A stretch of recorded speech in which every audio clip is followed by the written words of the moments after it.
Halo pemirsa, selamat menonton video Indo Pauliau hari ini. Saya Sunardi Mulia. Seperti yang kita ketahui bersama, beberapa hari lalu pada tanggal 11 Januari tahun 2023, Presiden Jokowi menerima laporan terkait pelanggaran HAM asasi manusia yang berat di masa lalu. Hari ini mari kita bicara tentang pelanggaran HAM jangan terjadi lagi di masa datang. Presiden Jokowi menegaskan kesungguhan pemerintah agar pelanggaran HAM yang berat tidak terjadi lagi di Indonesia pada masa yang akan datang.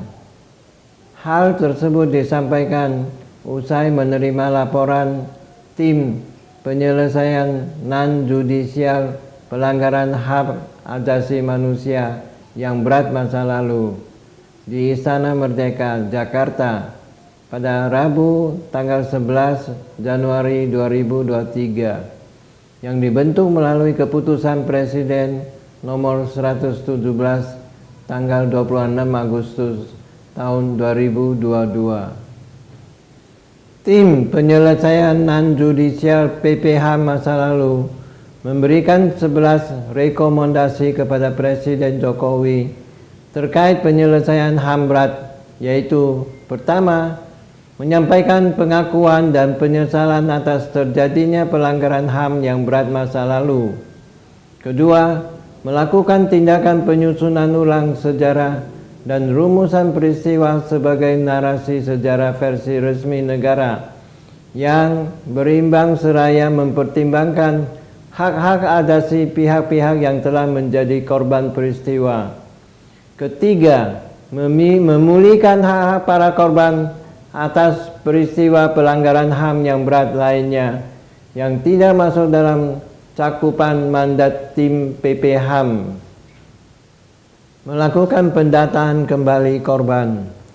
Memulihkan hak korban dalam dua kategori, yakni hak konstitusional sebagai korban dan hak-hak sebagai warga negara.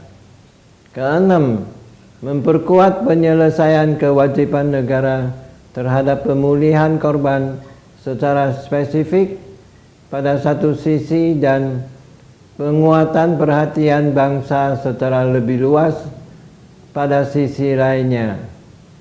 Ketujuh, melakukan resosialisasi korban dengan masyarakat secara lebih luas.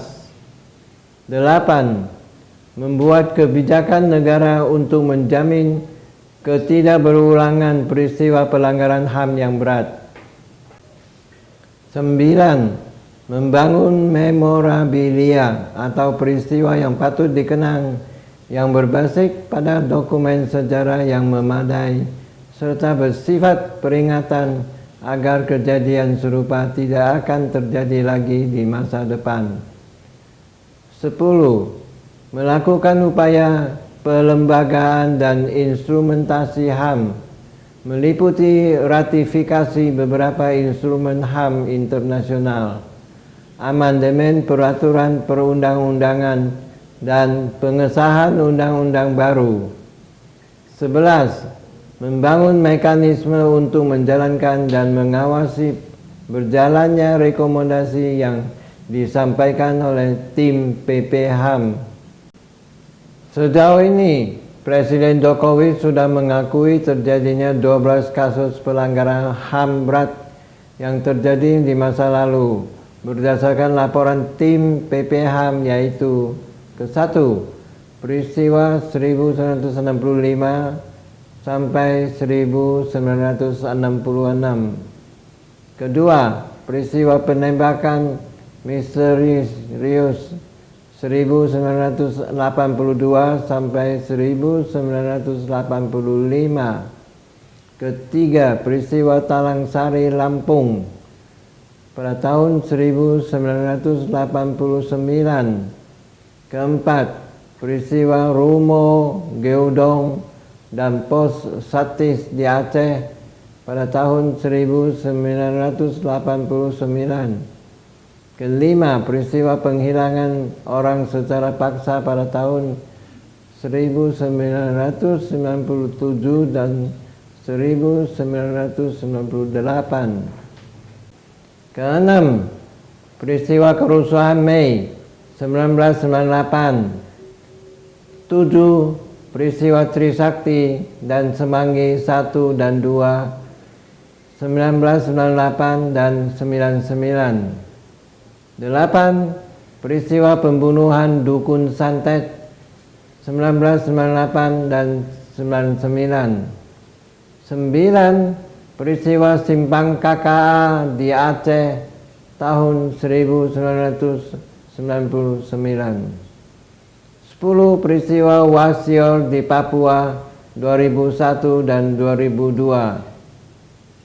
11. Peristiwa Wamena di Papua pada tahun 2003 dan 12. Peristiwa Jambu Keupok di Aceh tahun 2003.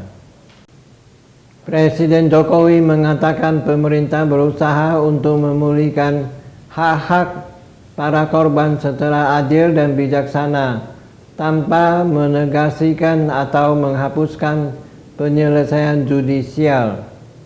Pemerintah juga memulihkan hak korban serta menjaga agar pelanggaran HAM yang berat tidak terjadi lagi di masa mendatang.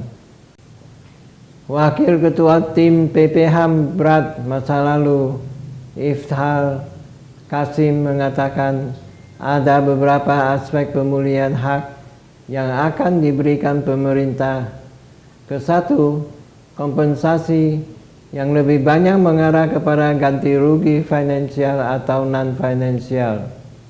Kedua, rehabilitasi dalam bentuk pemulihan nama baik, fisik dan psikis pada secara medis atau psikologis. Ketiga, restitusi di masa pemerintah akan membuat program bagi keluarga korban yang kehilangan anggota keluarganya. Yang ketiga itu menjadi tulang punggung.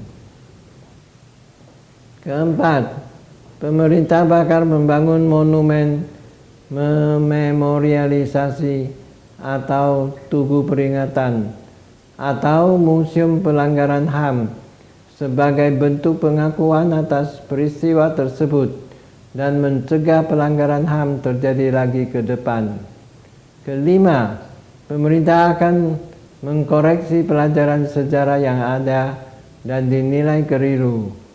Keenam, memberikan beasiswa kepada keluarga korban atau pengganti rumah mereka yang menjadi sasaran kerusakan. Beberapa pemerhati HAM merespon penyelesaian kasus pelanggaran HAM berat masa lalu haruslah dilakukan secara komprehensif, yaitu pengungkapan kebenaran dan proses peradilan.